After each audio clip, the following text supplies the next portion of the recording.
Leo rising, welcome to your 2026 astrology horoscope and yearly forecast. 2026 is a major year for you because the nodes are shifting, and the south node will enter your sign Leo and the north node will enter your opposite sign Aquarius. And on top of that, you have Jupiter, the planet of expansion, entering your sign.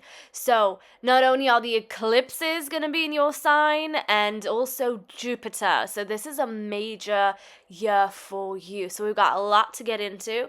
I'm going to go through all the major changes and shifts of 2026. Then I'll get into the eclipses as well as Venus retrograde. So let's start off with January the 26th.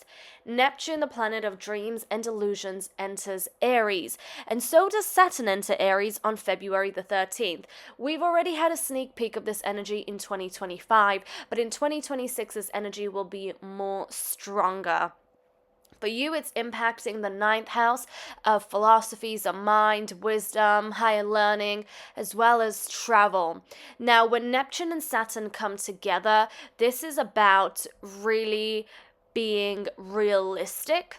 It's about being very sober in your approach, especially when it comes to the things you have learned over the years or over the course of your life, your philosophical beliefs, as well as when it comes to traveling as well. There's a lot that will be put into perspective, and Neptune is more sentimental and it can be very inspired in the moment. But when Saturn comes along, Saturn kind of changes the tone. Saturn is like, let's get sober and realistic. Let's become very disciplined. Many of your past beliefs and perspectives and philosophies on life and just everything in general may start to change. You may find that a lot of the false layers start to strip away, and then Saturn comes with a very sober approach, and you may become more serious about the things you believe in.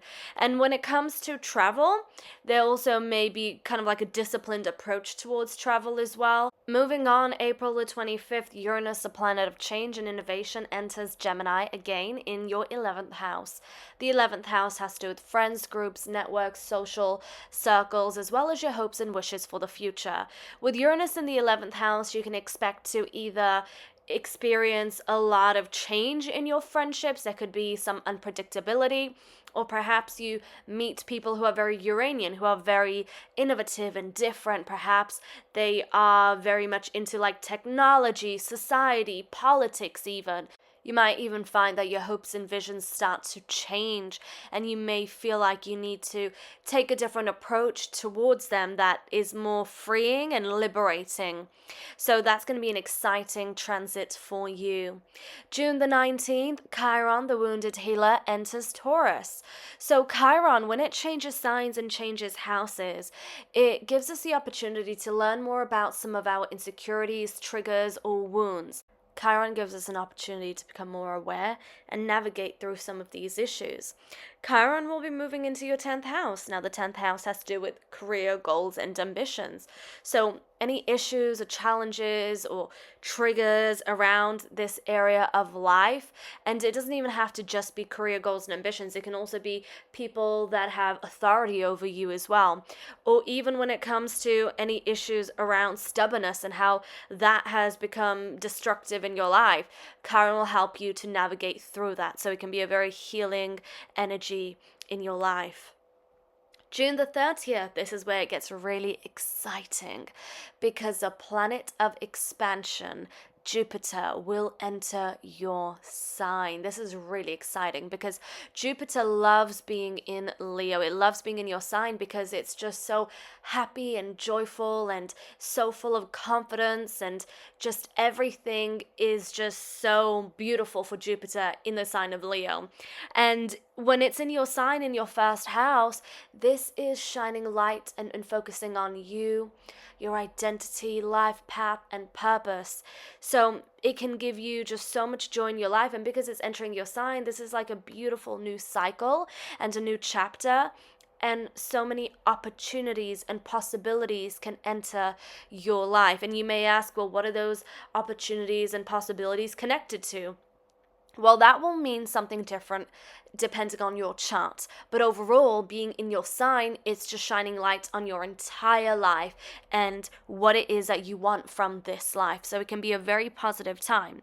Now, for some folks, this could be slightly different because Jupiter is also an amplifier, meaning it has this larger than life energy. So if you already have energies in Leo, or if you have other planets that this transit is aspecting, it can amplify that energy.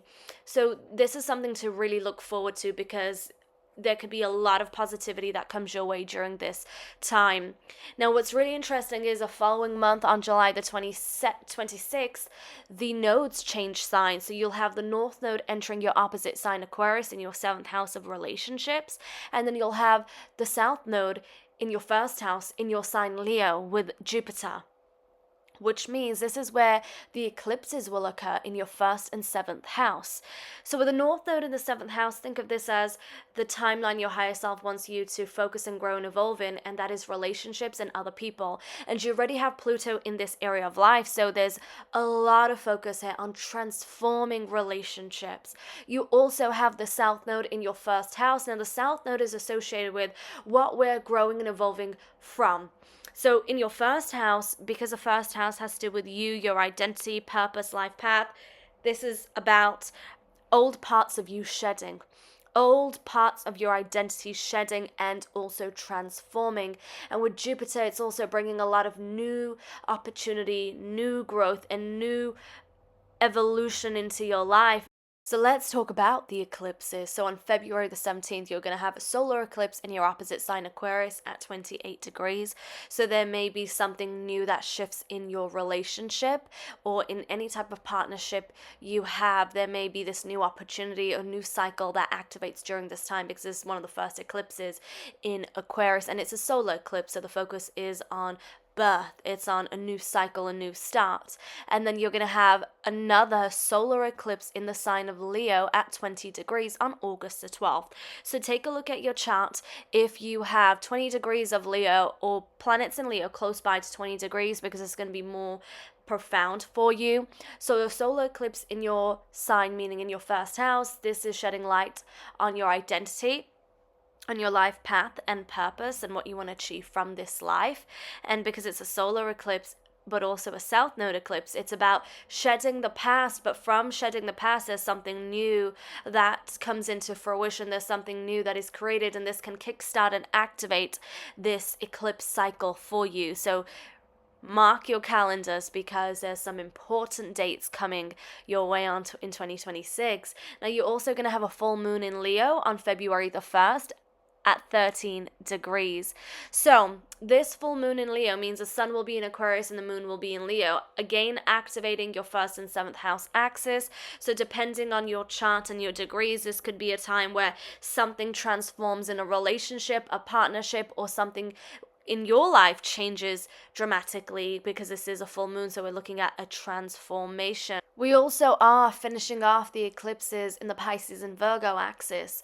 So on March the 3rd, we have a lunar eclipse in Virgo at 12 degrees. So that will be impacting your 2nd house of what you own, resources, self-worth.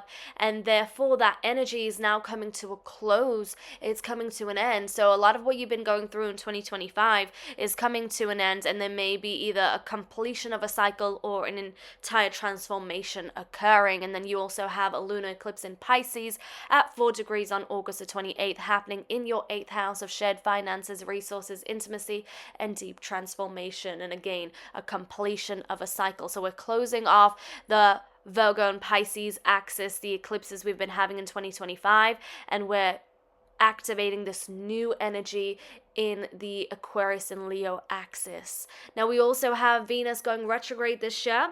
Venus retrograde starts off on October the 3rd, kicking off in the sign of Scorpio, which means it will be impacting your 4th house of home, family, sense of belonging, and security. So Venus retrograde typically is about relationships. It's about love and partnerships and harmony, and also self-worth and values.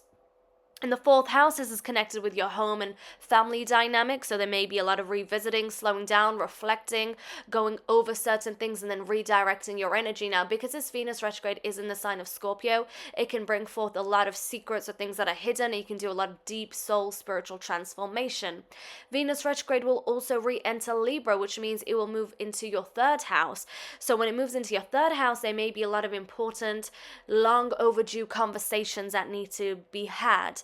And there may be some healing that occurs through these conversations, because the third house has to do with communication, and it may be very relationship orientated. Mercury goes retrograde 3 times this year in 2026, and it's happening in the water sign. So these Mercury retrogrades will be more emotionally impactful, and they also will help us to tap into our intuition to redirect our energy. So Leo, it's a huge year for you ahead. Jupiter entering your sign, bringing a lot of wisdom, expansion, new opportunities and possibilities into your life. Then you have the nodal shift, South Node, the past, what you're growing and evolving from in your sign, and the North Node, what you're moving forward in, will be moving in your opposite sign, Aquarius, in your 7th house of relationships. So there's big changes happening for you in 2026. Let me know your big 3. Let me know what you're most anticipating. I bet it's the Jupiter as well as the eclipses. Let me know in the comment section down below. If you like this video, give it a thumbs up, subscribe, and click on the notification bell. If you want to listen to these episodes on the go, you can also subscribe on Spotify and Apple Podcasts. And I'll see you very soon in your January 2026 horoscope. Much love and take care.